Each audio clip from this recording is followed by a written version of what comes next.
be quite dead at last, in spite of all. Perhaps next month. Then it will be the month of April, or of May. For the year is still young. 1,000 little signs tell me so. Perhaps I am wrong.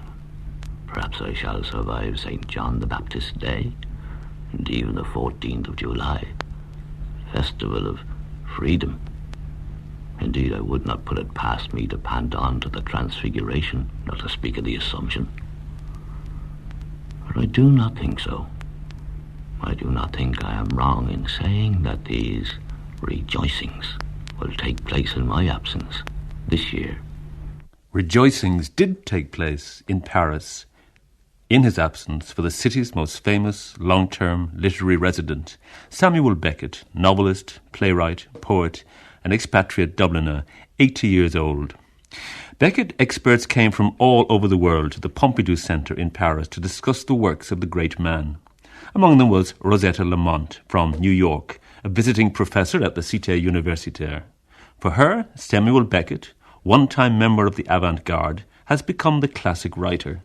I think that very many people think, at least in France, perhaps more even than in America, of Beckett as the writer of the 50s, who belongs to the same group as Eugene Ionesco and Arthur Adamoff, who created avant-garde theatre that has been called Theatre of the Absurd, as you know, by Mr. Martin Esslin. But in 1959, I published a very early article in America, before Mr. Esslin's book came out, and I call this theatre the metaphysical farce. I was very happy to have Mr. Ionesco confirm this feeling that I have, that his theatre is not really a theatre of the absurd, that the theatre of the absurd is perhaps a theatre of Camus, of the existentialist theatre is a theatre of the absurd. But metaphysical farce is really an oxymoron. It is, after all, made up of two words that contradict one another, because farce is a rather gross genre with a lot of slapstick, and metaphysical, of course, are the most important philosophical considerations about where men come from, about the beyond, about mortality, about old age and decrepitude. And the wonderful thing about all these writers who were writing at the same time in the 50s is that they made fun, almost in a kind of vaudeville circus way, of some of the most fundamental philosophical problems of the human creature. In that sense, I think that Mr. Beckett is very much part of a sensibility and of a group. But I think that also it has become obvious to some of us, and I think that Eugene Ionesco in that sense is not so far away from Mr. Beckett, but I think Mr. Beckett has taken this even further, that in a way this is a true renaissance in the arts, in the sense that, for example, French classicism was neoclassicism, and I wouldn't say that it was as close to the ancient theatre, the Greek theatre, as perhaps this new theatre is. And my feeling is that, for example, a great deal of Samuel Beckett's work reminds me of Sophocles and even of Aeschylus. When I think of Winnie's imprisonment, I think of Prometheus attached to his rock. And I think some of the utterance of the characters in their rage and anger is also the outraged utterance that you hear in Aeschylus, and perhaps even more so in Sophocles. The crocuses and the larch turning green every year a week before the others, and the pastures red with uneaten sheep's placentas, and the long summer days, and the new-mown hay, and the wood-pigeon in the morning, and the cuckoo in the afternoon, and the corncrake in the evening, and the wasps in the jam, and the smell of the gorse, and the look of the gorse, and the apples falling, and the children walking in the dead leaves, and the larch turning brown a week before the others, and the chestnuts falling, and the howling winds, and the sea breaking over the pier, and the first fires, and the hooves on the road, and the consumptive postman whistling "The roses are blooming" in Piccadilly, and the standard oil lamp, and of course the snow, and to be sure the sleet, and bless your heart, the slush. And every 4th year the February debacle, and the endless April showers, and the crocuses, and then the whole bloody business starting all over again. A third. And if I could begin it all over again, knowing what I know now, the result would be the same. And if I could begin again a third time, knowing what I would know then, the result would be the same. And if I could begin it all over again 100 times, knowing each time a little more than the time before, the result would always be the same. And the 100th life as the first, and the 100 lives as one. A cat's flux. Beckett's London publisher is John Calder. He surprised his audience at the colloquium in Paris by comparing his client to Francis of Assisi. Well, I think there's a great many comparisons to be made between them. First of all, St. Francis of Assisi was not only a saint, but also a humanist who attacked the corruption and the materialism of his own age. And I think Beckett does exactly the same thing today, but in a rather different way, of course. But there's something very saint-like about Beckett. I mean, he's very worried about the state of humanity, and he describes the state of humanity. And I think he shows us the way to be nicer to each other than we are.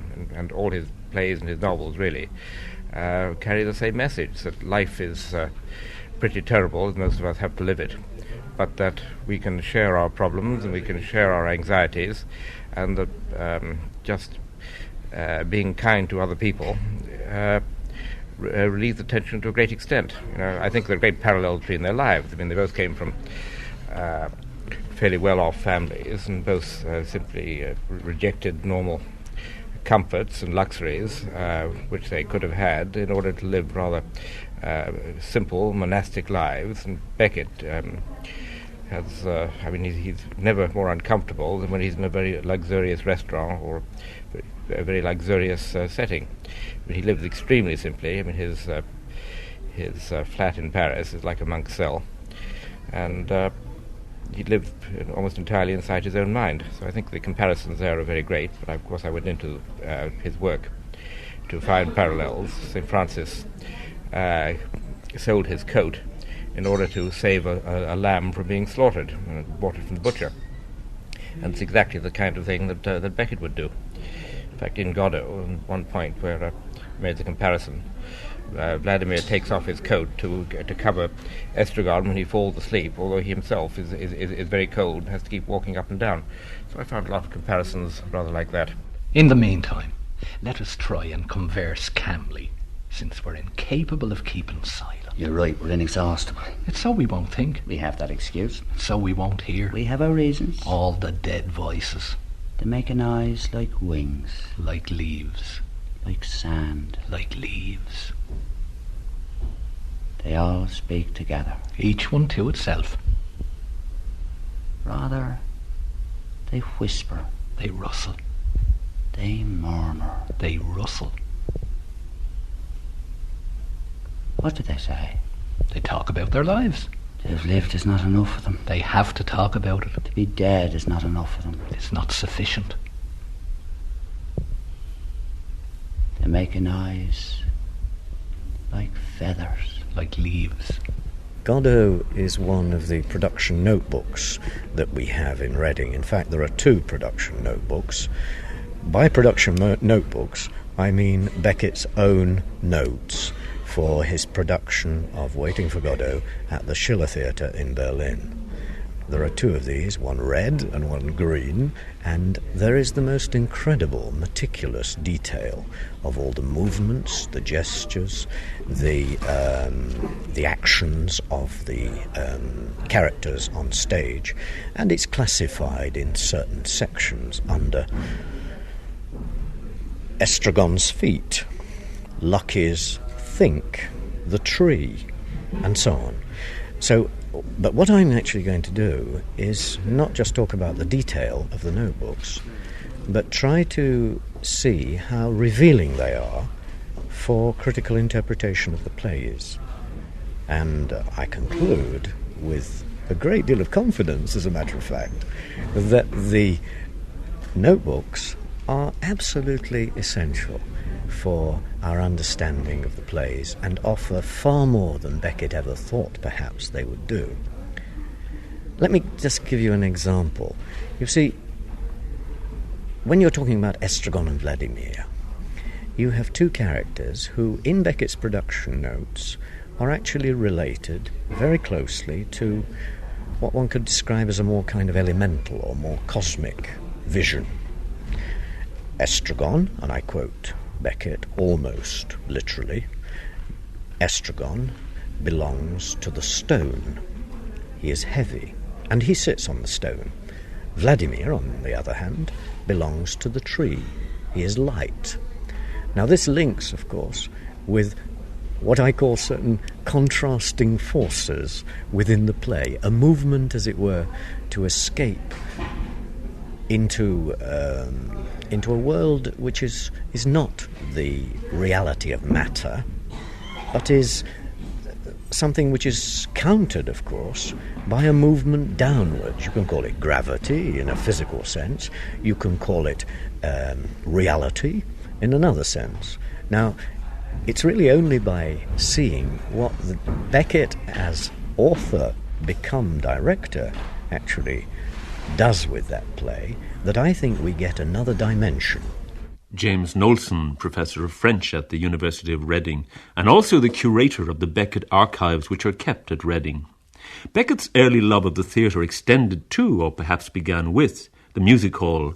Catherine Worth, a professor at London University, spoke in Paris about these influences and about one musical artist in particular, Harry Clifton. He was one of these 19th century music hall performers who really built up his act on common sayings, and I feel that Beckett is very much in that theatrical tradition. Harry Clifton used to sing to the tune of the Cornflower Waltz and exhort his audience to save a penny for a rainy day and tell them charity begins at home and paddle your own canoe. And a reason why he seems to have a special link with Beckett is that he was also the author of a popular song called The Weepin' Willow, in which a girl thinks about hanging herself from the willow tree, committing suicide, and then has second thoughts. And this is how it goes. She looked at the water below and her nerves began to totter. I'm not very bold and I may take cold. I'll wait till the weather is hotter. And this is rather in tune with Estragon and Vladimir, isn't it, in the end of Waiting for Godot. Do you think Beckett knew that song? Well, it's possible. One doesn't know because he's such an omnivorous reader and also a great lover of music hall. And the other person I mentioned was Groucho Marx, who used to do things like burning the candle at both ends, literally. That's the sort of visual joke I think Beckett would certainly enjoy. We know he did go to music hall performances and loves silent film.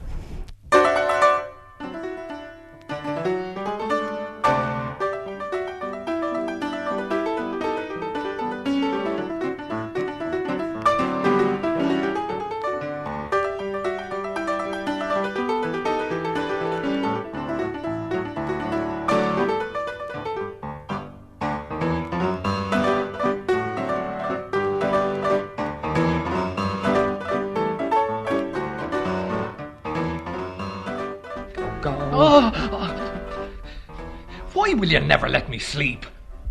I felt lonely. I was dreaming I was happy. That passed the time. I was dreaming... Don't tell me! I wonder, is he really blind? Blind? Who? Potso. Blind? He told us he was blind. What about it? Seemed to me he saw us. Ah, you dreamt it. Let's go. We can't. Are you sure it wasn't him? Who? Godot. But who? Potso. Not at all. Not at all.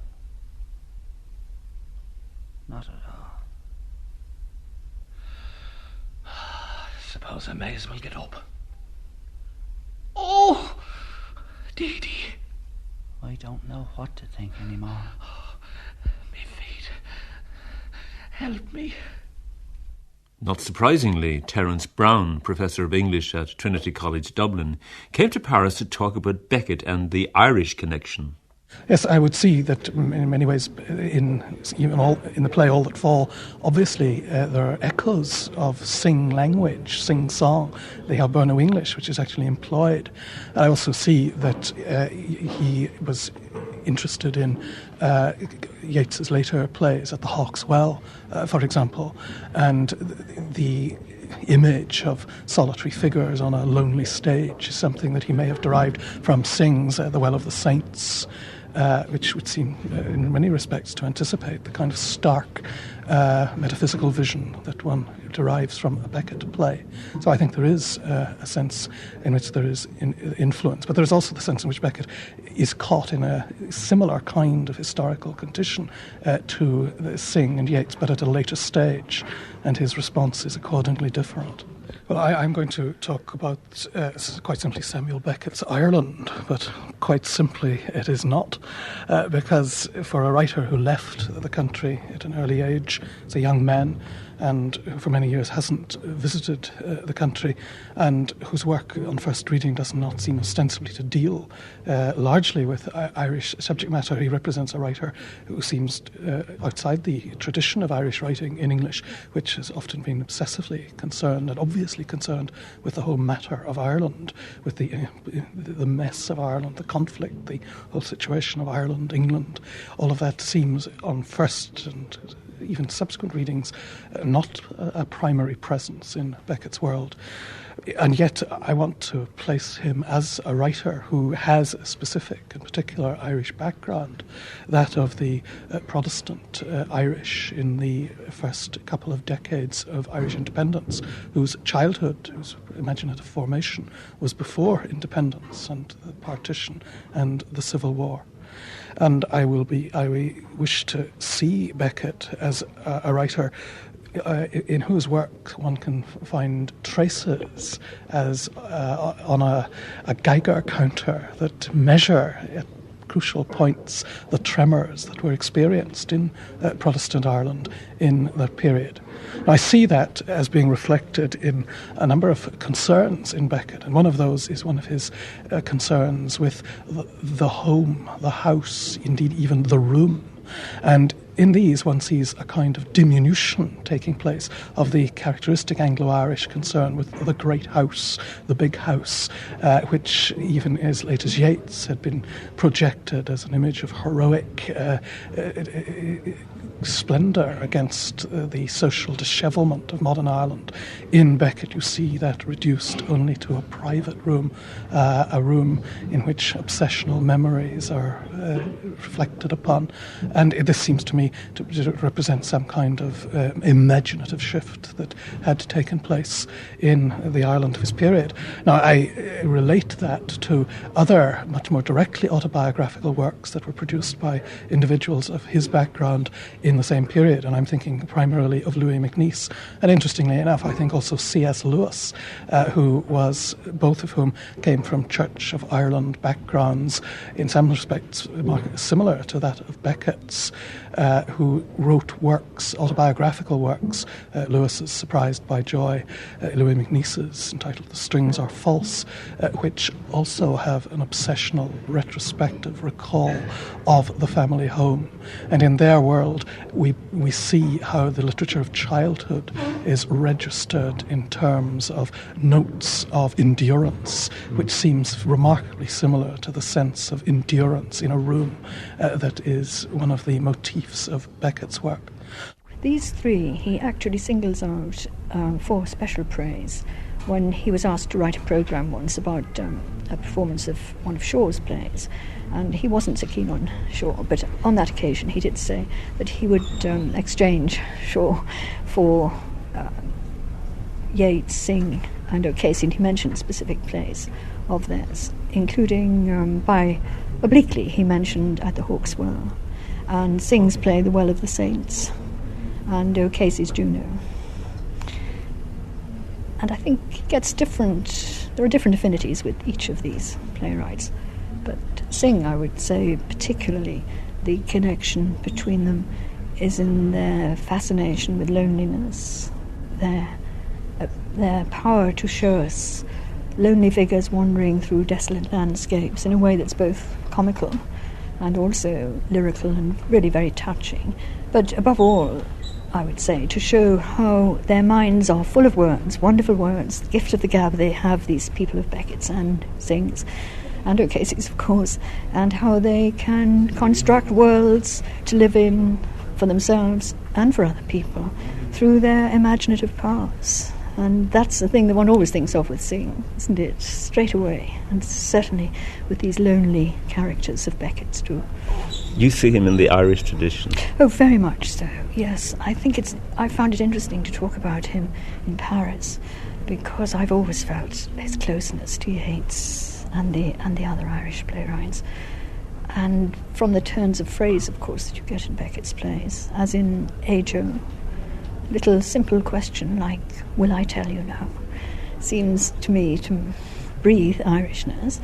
And yet, of course, there is a French dimension too. He's lived in Paris many years, writes in French, and I think probably there has been a tendency for the French to claim him as French. It's quite natural, but of course, how translatable are those expressions into French? Very difficult. Some of them translate relatively easily, but very often you have to lose some of the force of the image, and you have to get a somewhat more literal meaning, or find a way of putting it which conveys the sense but doesn't actually give you the joke. I mean, one of the phrases which he doesn't use in the play, but which I feel is in the background of the teeth examining routine in Happy Days, it's one of those that you cannot translate into French, in the teeth of her knowledge, and it can't really be done, and keep in the word teeth.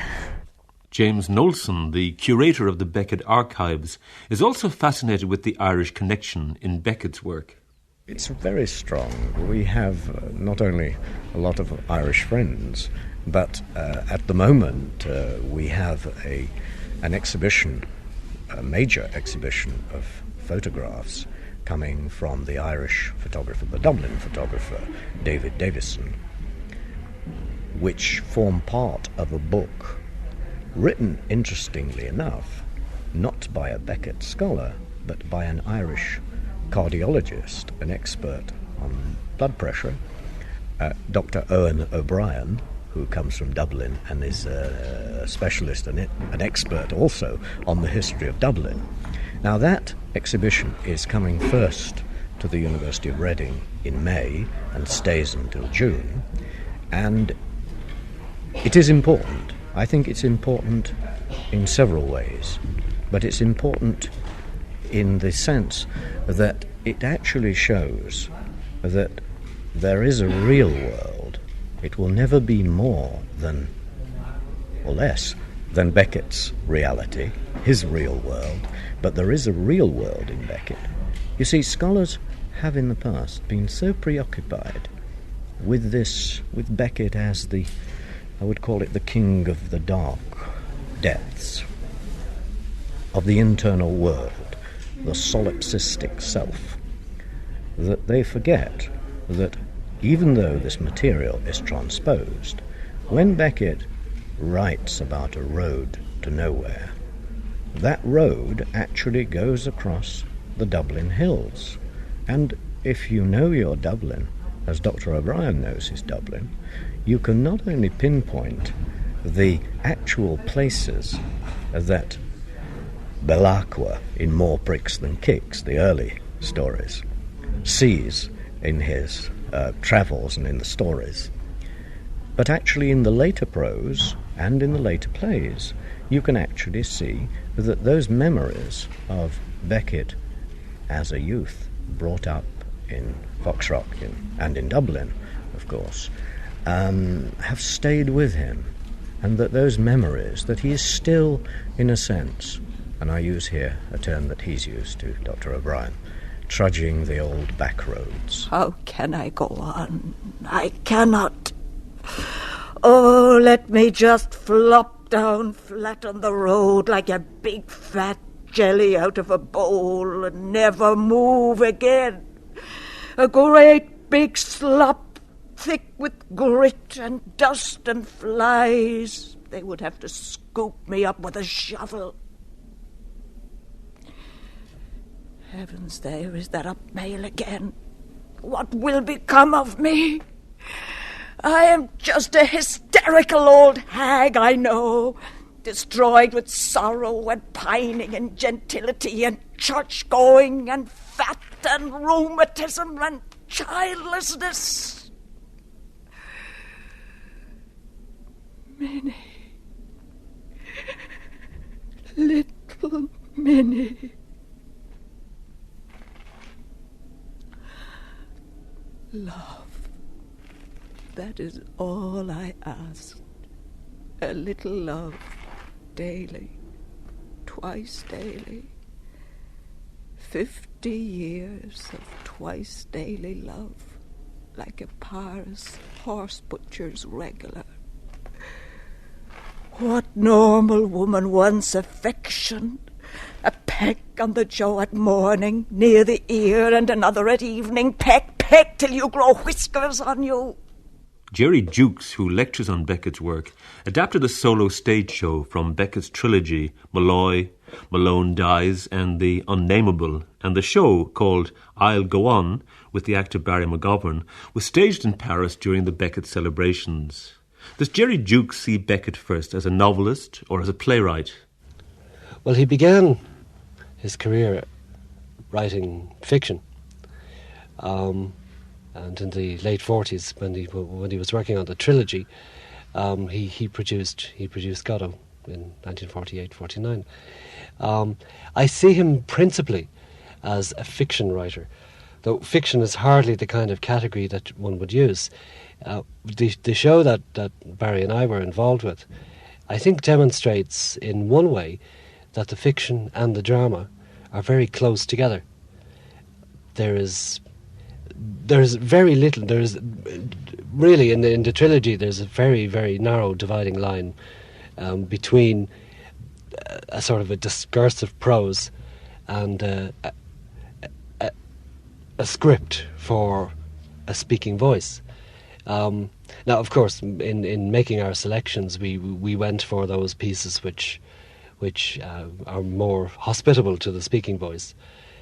But I find, for instance, in even after the trilogy, in the Texte pour rien, that again the pretense, if I can use that word, that informs much of the writing, is that it's not written, that it is actually uttered. And okay, in the 60s, with say in the mid 60s onwards, with texts like Imagination, Dead Imagine, and Lessness and Ping and so on. You can't very much say that, though quite a number of these texts, and particularly say a piece like Enough, have been organised for performance on the stage. Now I haven't had the opportunity to see many of these pieces, but many artists, actors, actresses, and in fact some musicians have found within Beckett's rhythms, even when he's using a very fragmented or very fractured syntax, like in something like Lessness, they have found that hospitable to interpretation in a medium other than that which he has originally composed the material.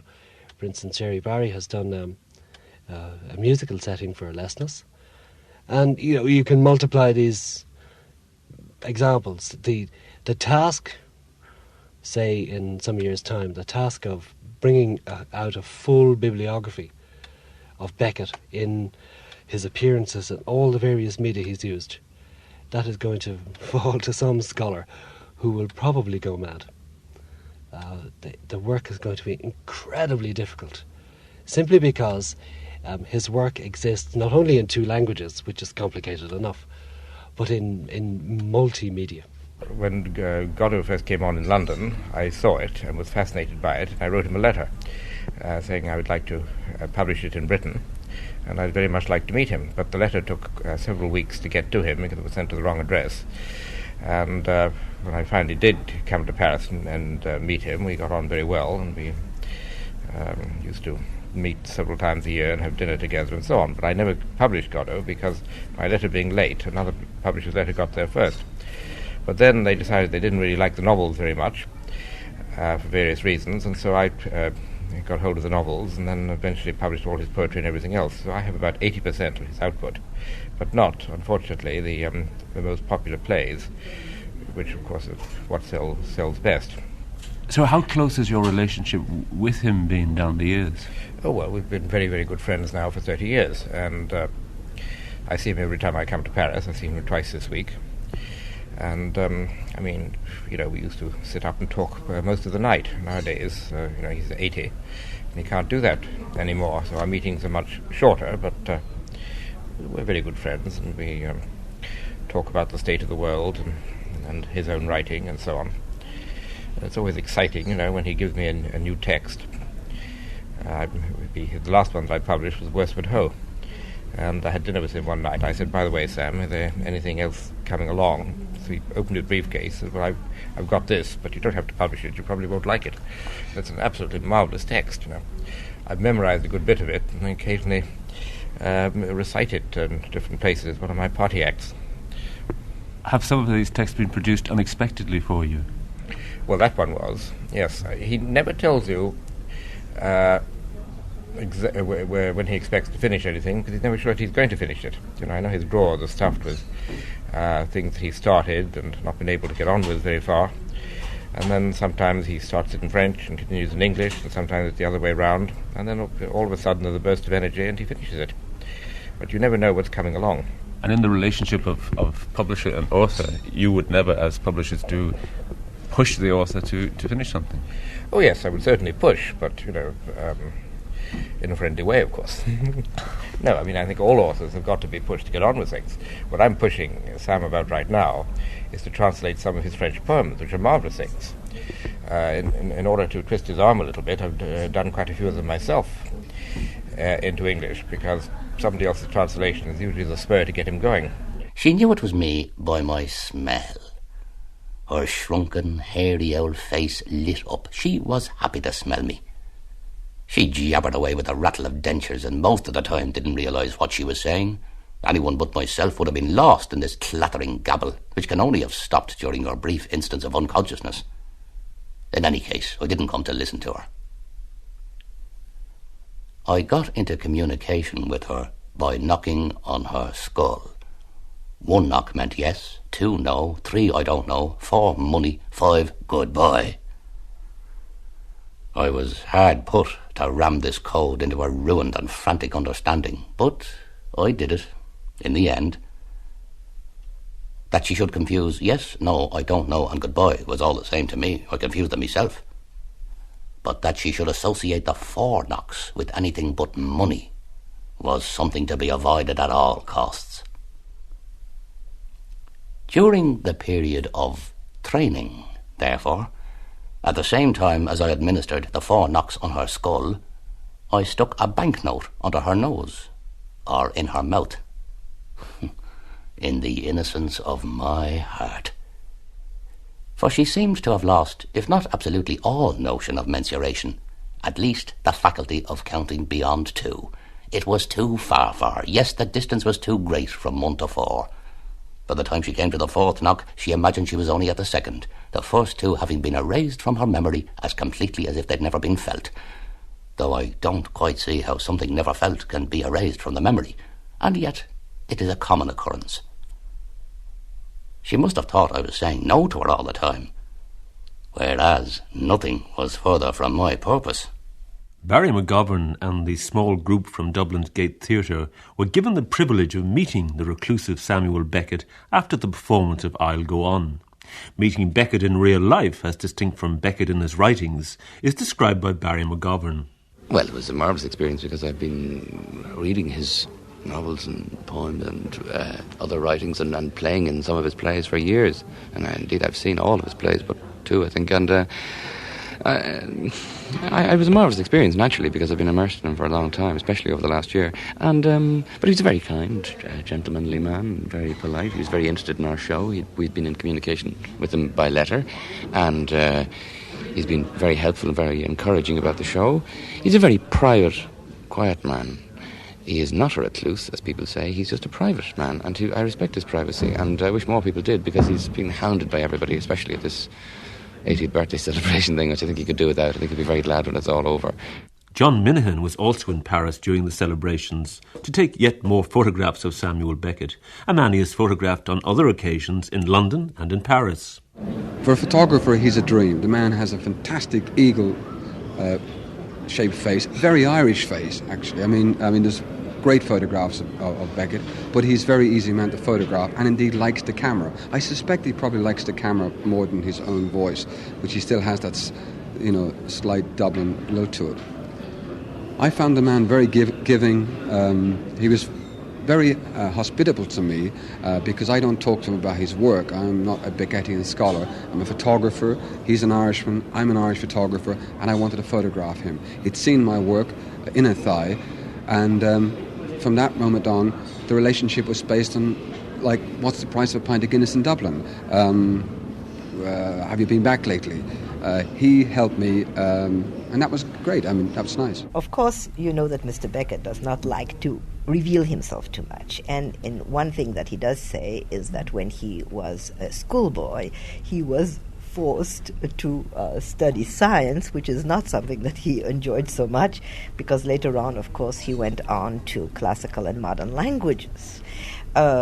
I think that much of the wonderful irony about science in his work may come from those times when he was a schoolboy. But if you read Mr. Beckett, there are so many references to Democritus, to Heraclitus, to philosophy. And there is a wonderful passage about Prometheus in The Unnameable, an ironic passage, but a very revealing passage. So that I think that when you read Samuel Beckett's work, you have the references and the little keys that open those doors right in the texts, or sometimes in the subtext. Well, we talked about winners of the Derby. We talked about the tribulations of touring shows to foreign countries, not just to France, and all sorts of things which I'll have to sit down later and compose my thoughts. I was, to be quite candid about it, I was rather overwhelmed to be with him. It's been, the fulfilment of not an ambition but a desire that I've had for many, many, many, many years, since I started to read Beckett when I was a teenager.